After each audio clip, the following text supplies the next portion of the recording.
Good morning. This is the Great Basin Fire Potential Briefing for Sunday, June 14th.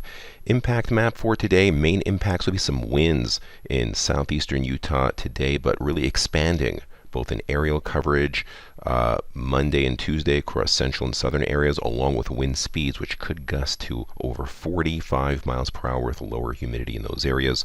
Cooler and more moist in the blue as you head further north. Precipitation on the left-hand side, confined mainly to northern areas. We had some lightning up there, as you can see on the right, but most of that was on the wet side or across wet fuels. But we did have some initial attack up in parts of southern Idaho, also continuing. Red dots indicate current fires in the last 24 hours. Yellow dots, recent fire activity.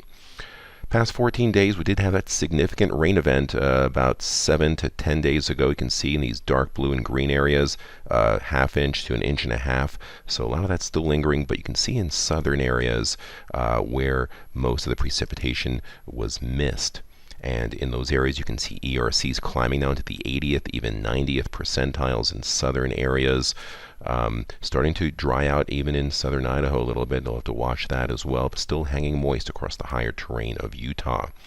10-hour fuels have been driving our fires recently. See the driest areas here in the red will be our main focus over the next couple of days.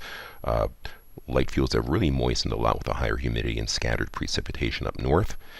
And that is due to the lingering low pressure area bringing coolness, clouds, and higher humidity to the north, but drier air to the south. The tight height lines here indicating where the strongest winds will be.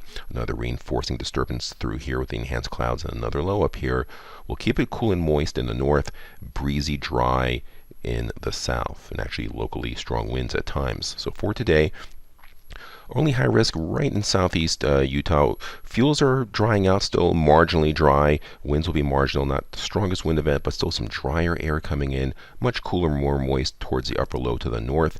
You can see those winds in southeastern Utah in the orange here, gusting into the 20s to near 30 miles per hour. You can see on the right-hand side the driest humidities in southern areas and how much cooler and more moist it gets to the north. Now on Monday, this gradient starts strengthening, clouds and moisture in northern areas, but the strong winds will be accompanied by drier air across central and southern areas, and we have high risk across a fairly large area of Nevada and Utah. You can see those strong winds in the orange and purples gusting to 30 to 40, even 45 miles per hour in spots. Orange to red, you can see where the driest humidities are and where it's cooler and more humid to the north. And on Tuesday, that gradient sinks southwards. We see that high risk continuing for winds through here. Even the drier belt of winds through the Snake River Plain. You can see the strength of those winds ahead of that front in the brown, gusting close to 50 miles per hour at times, otherwise 35 to 45 mile per hour winds in those enhanced colors. You can see where the critically dry humidity levels are on the right and where they start moistening further northwards. 3-day precipitation confined mainly to northern areas. Later on in Wednesday, the gradient starts relaxing a little bit, but we start drying out overall.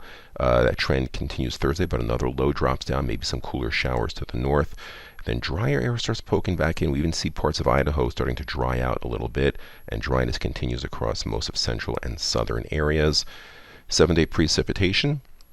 And the 8 to 14 day shows a shift to warmer than normal temperatures, drier than normal across northern areas, but increasing moisture chances in the south. This concludes our briefing. Have a great day.